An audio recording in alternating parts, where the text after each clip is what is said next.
Selamat pagi Ibu. Selamat pagi. Sebelumnya terima kasih sudah meluangkan waktu untuk kami. Kami dari SMA STP Santo Rusmula semester 2. Di sini melakukan wawancara dalam pemenuhan nilai tugas pendidikan kewarganegaraan. Kami mengambil tema memahami latar belakang pendidikan kewarganegaraan. Yang kita tahu di mana pendidikan kewarganegaraan sangat berperan aktif dalam mempersiapkan pribadi seseorang atau warga masyarakat dalam kelestarian kehidupan dan kemanusiaan. Tanggung jawab pendidikan kewarganegaraan tidak hanya meneruskan nilai-nilai pendidikan saja, tetapi juga nilai kemanusiaan. Tetapi dalam realitanya banyak orang yang berjabatan tinggi atau berpangkat tinggi itu tidak menghargai kehidupan orang lain. Contoh kasus yang saat ini sangat marak diperbincangkan adalah kasus Ferdy Sambo yang melakukan pembunuhan kepada bawahannya. Yang menjadi pertanyaan saya, Ibu, bagaimana menurut Ibu untuk kami para generasi muda dan terpelajar dalam menyikapi hal ini? Ya, baik. Sebelumnya saya mengucapkan terima kasih juga karena telah memilih saya sebagai narasumber ya. Berbicara mengenai kasus kemarin yang cukup marak, kasus Ferdy Sambo itu sangat disayangkan ya. Karena sebagai seorang yang mempunyai kedudukan yang tinggi, tetapi dia tidak bisa mencerminkan sikap atau memberikan teladan yang baik sebagai seorang pemimpin. Kasus pembunuhan yang dia lakukan itu sudah menunjukkan bahwa dia itu melanggar yang namanya hak asasi manusia. Betul tidak? Betul ya. Dan satu hal lagi, tanggapan saya terkait dengan kasus itu sangat disayangkan. Pertama, karena dia berkedudukan tinggi, dia tidak bisa memberikan contoh dan teladan yang baik terhadap bawahannya, dan juga dia tidak menghargai setiap nafas kehidupan orang lain, yaitu dia melanggar hak asasi manusia. Dia tidak memanusiakan manusia. Itu yang perlu digarisbawahi. Kita sebagai kaum muda, sebagai kaum yang terpelajar harusnya bisa memanfaatkan pendidikan yang kita punya itu. Tidak hanya kita sebagai sudah kita memenuhi tugas kita, tetapi bagaimana kita memperlakukan orang lain yang adalah bawahan kita itu, kita tidak memanusiakan mereka. Berarti dia juga melanggar yang namanya kemanusiaan. Betul tidak? Betul ya. Jadi menurut saya sebagai kaum muda yang terpelajar, mari kita jangan mencontohi sikap yang dilakukan oleh si Ferdy Sambo itu. Mari kita belajar dari ilmu padi, semakin berisi harus semakin berundul. Artinya apa? Semua sudah tahu Bang. Artinya kita harus semakin punya ilmu, harus bisa saling menghargai orang lain. Walaupun orang itu punya kedudukan mungkin yang lebih rendah daripada kita. Kalau tanggapan dari saya mungkin seperti itu. Pertanyaan selanjutnya. Terima kasih. Ya. Nama saya Jack James Pido. Oh ya, salam kenal Jack. Jack ya. Iya. Bagaimana Jack? Yang kedua, dari sini kan tujuan pendidikan kewarganegaraan ada mengembangkan sikap dan perilaku kewarganegaraan yang mengekspresi nilai-nilai moral, etika dan religius. Dalam kenyataan, Etika dan religius. kaum muda tidak peduli dengan etika, moral dan keagamaan dalam kehidupan sehari-hari yang cenderung melanggar ajaran etika, moral, keagamaan. Menurut Ibu, apa yang menjadi akar permasalahan sehingga kaum muda tidak peduli dengan etika, moral, keagamaan? Ya, oke. Pertanyaan ini terkait dengan etika moral. Kebanyakan yang kita temui saat ini, jarang sekali orang itu punya etika yang baik ya. Betul tidak? Betul. Ya. Kemarin, ini Ibu sedikit sharing ya, terkait dengan etika. Jadi kemarin itu, kami di SMP kan sedang disibuk-sibukkan dengan yang namanya akreditasi. Dan saat itu pulangnya malam. Anak STPM ada yang dari atas, Sudah lihat nih ada ibu di sini. Mungkin karena dari postur, mungkin dari usia juga tidak terlalu jauh berbeda kan. Jalanlah, dia senggol ibu dari belakang, bayangkan. Dia senggol jalan terus, ibu kaget. Bisa senggol, sudah senggol, dia toleh ke belakang tanpa ada permohonan maaf. Ibu saat itu sangat kesal sekali. Tapi ibu lihat, tapi temannya ibu, teman guru juga di sini, langsung lihat, hah, ini mahasiswa. Itu sangat disayangkan ya, maksudnya etika dia, bagaimana walaupun dengan siapa saja, ini dengan siapa saja ya, bagaimana kita beretika ketika kita sudah tahu bahwa yang kita lakukan salah. Ketika kita jalan kita tabrak orang, itu kan tidak baik toh. Itu menunjukkan bahwa etika dia tidak ada, dia tidak menunjukkan sikap sopan santun. Dan temannya ibu sempat cari dia, dan untungnya saat itu karena gelap, jadi orang yang mana juga tidak tahu. Ibu cuma mau menekankan di sini bahwa kita dengan siapa saja, entah dia itu lebih tua dari kita, entah dia lebih muda dari kita harus menunjukkan etika yang baik. Karena etika itu tuh sesuatu hal yang memang harus ada pada kita. Jangan sampai karena kita cantik, karena kita pintar, kita berperilaku seenaknya. Mau dia guru, saya punya uang banyak, kok dia guru saja dia kenapa? Jangan kita bersikap seperti itu ya. Jadi etika moral itu adalah sesuatu hal yang perlu ada dalam diri kita. Itu sesuatu yang harus kita punya. Dan juga terkait dengan keagamaan. Memang semua kita nih, kita hidup di negara-negara yang beragama toh. Kita punya 5 agama. Jadi memang kalian juga di perguruan tinggi yang swasta Katolik lagi. Pastinya kita sudah ditanamkan nilai-nilai keagamaan, nilai etika yang baik, seperti itu. Yang menjadi akar permasalahan. Ya, kembali lagi pertanyaannya tadi bagaimana ya? Akar permasalahan kenapa orang itu tidak memiliki etika moral yang baik. Nah, sebenarnya kalau menurut dari saya, pandangan saya, itu ada dari 2 faktor. Ada faktor internal dan juga faktor eksternal. Faktor internal itu faktor dari mana? Faktor kembali dalam dirinya dia. Mungkin di dalam keluarga orang tuanya sudah menanamkan nilai etika yang baik. Tetapi dari bagaimana anak itu ketika dia dalam pergaulan, dia mungkin salah pergaulan, itu juga faktor eksternal. Teman-temannya mempengaruhi dia untuk tidak beretika yang baik. Terkadang lingkungan mempengaruhi bagaimana kita bertingkah laku kan. Nah, dia mudah terpengaruh di situ, berarti etikanya juga terpengaruh.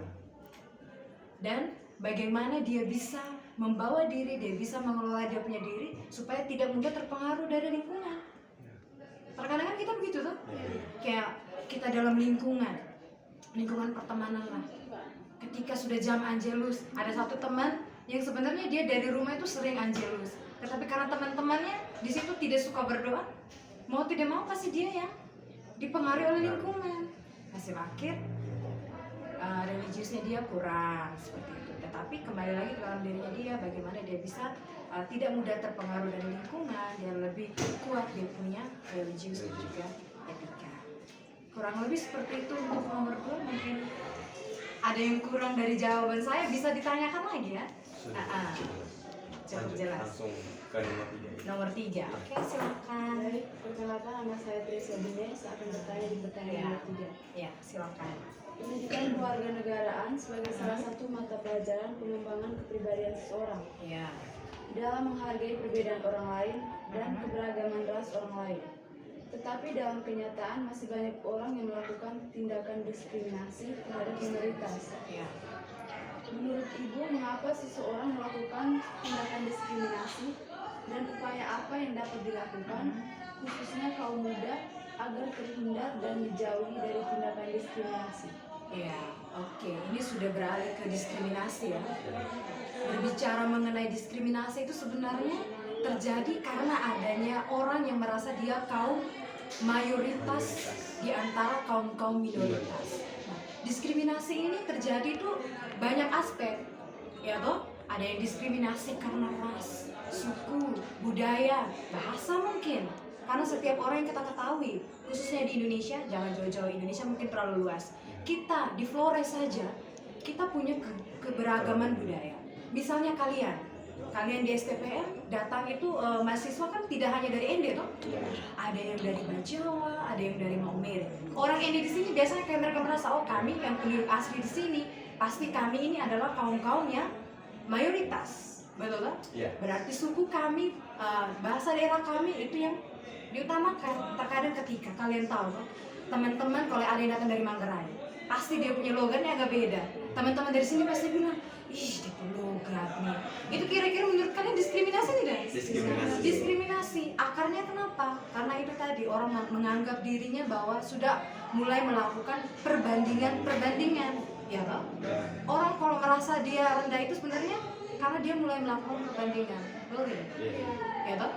Nah, menurut saya menjadi akar permasalahannya adalah karena seperti itu. Karena ketika kita dihadirkan dalam lingkup di mana kita menjadi kaum mayoritas, kita kaum mayoritas dan kita melihat kaum minoritas, mereka itu sebenarnya tidak lebih dari kita. Itu sebenarnya adalah pemikiran-pemikiran yang salah. Dalam menanggapi hal ini, menurut saya kita itu harusnya bisa open minded ya. Open minded dalam artian harus berpikiran terbuka. Jangan kita hanya melihat dari satu sisi. Dalam satu sisi dalam artian apa? Ketika punya perbedaan, ayolah kita hargai perbedaan itu. Kenapa? Karena dari perbedaan itu menjadi kekayaan kita, menjadi kekasannya kita toh. Nah, kita menjadi satu di sana. Jangan jadikan perbedaan itu sebagai sesuatu yang memecahkan kita, tetapi mari kita jadikan perbedaan itu sebagai sesuatu yang membangun kita menjadi sesuatu yang kaya, menjadi sesuatu yang membangun. Kayak begitu. Kurang lebih untuk pertanyaan itu mungkin itu saja, mungkin ada yang ingin ditanyakan lagi. Ase? Ya. Oke. Yang berikutnya. Baik Ibu, terima kasih. Nama saya Sophia Lea. Iya. Bertanya tentang tujuan pendidikan adalah mencerdaskan warga negaranya secara intelektual. Iya. Namun secara intelektual memiliki wawasan yang luas. Tetapi kenyataannya cerdas secara intelektual saja tidak cukup. Oleh sebab itu dibutuhkan karakter yang baik. Jadi menurut Ibu, mengapa karakter itu penting bagi pribadi seseorang? Iya. Berbicara mengenai karakter, kebetulan saya berlebihan. Iya. Nah, karakter itu adalah sesuatu yang sangat membentuk bagaimana diri kita. Berbicara mengenai karakter berarti di sana ada kepribadian, di sana ada sifat. Setinggi-tingginya kita dalam berpengetahuan, kita sebagai kaum muda yang berpendidikan tinggi, percuma saja ketika kita hanya punya pengetahuan saja tetapi kita punya karakter itu kurang. Kembali lagi di pertanyaan nomor 1 tadi terkait dengan kasus Ferdy Sambo. Dia itu adalah kaum terpelajar toh, kaum intelektual yang punya tingkat pendidikan yang sangat tinggi. Bahkan dia diberikan kekuasaan untuk memimpin. Benar kan? Nah, tetapi yang menjadi minus dari dia adalah dia mempunyai karakter yang kurang baik. Hasil akhirnya apa? Dia dirugikan tidak? Dia dirugikan. Mungkin saat-saat dia berjaya orang-orang lain tidak mengetahui tentang dia punya sikap ini. Mungkin orang menganggap dia, orang menyegani dia. Tetapi ketika dia sudah menunjukkan itu dengan berperilaku tidak baik, justru pengetahuan kau yang tinggi itu tuh tidak menjadi modal kau untuk bisa kau hidup ke depannya toh. Efek sampingnya, bukan efek samping sih, dampak buruknya itu juga dirasakan oleh keluarganya. Ketika kita berpengetahuan tinggi, kita tidak mempunyai karakter yang baik, sebenarnya yang dirugikan itu tuh bukan cuma diri kita saja, tetapi orang lain juga. Kita belajar dari kasusnya Ferdy Sambo tuh. Kira-kira menurut pandangan kalian, dari kasusnya Ferdy Sambo ini keluarganya dia itu tuh baik-baik saja? Tidak toh? Menurut kamu kira-kira dampak dari keluarganya itu, dari perilakunya Ferdy Sambo itu bagaimana? Kalau menurut saya itu tentunya kepada anaknya. Iya, anaknya. Di media sosial banyak yang bully, Hujat, ada yang ini mengucilkan mereka. Ruang pergerakan sosialisasi mereka pasti akan terbatas. Iya, jadi itu berbicara mengenai pengetahuan, tolonglah kita jangan hanya ketika kita sebagai mahasiswa lah, kita belajar, usahakan jangan orientasi kita hanya pada gelar, tetapi kita nikmati prosesnya. Ya. Terkadang orang tuh cuma bilang, oh saya mau kuliah, yang tujuan saya adalah dapat nilai saja, tetapi prosesnya bagaimana kalian?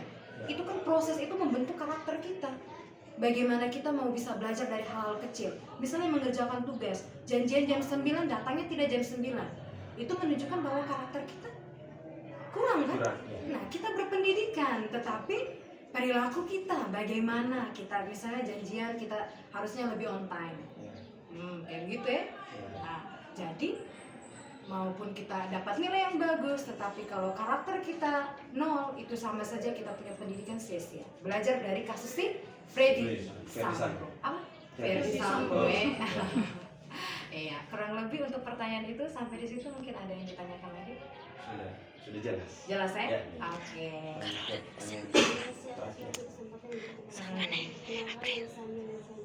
Hmm.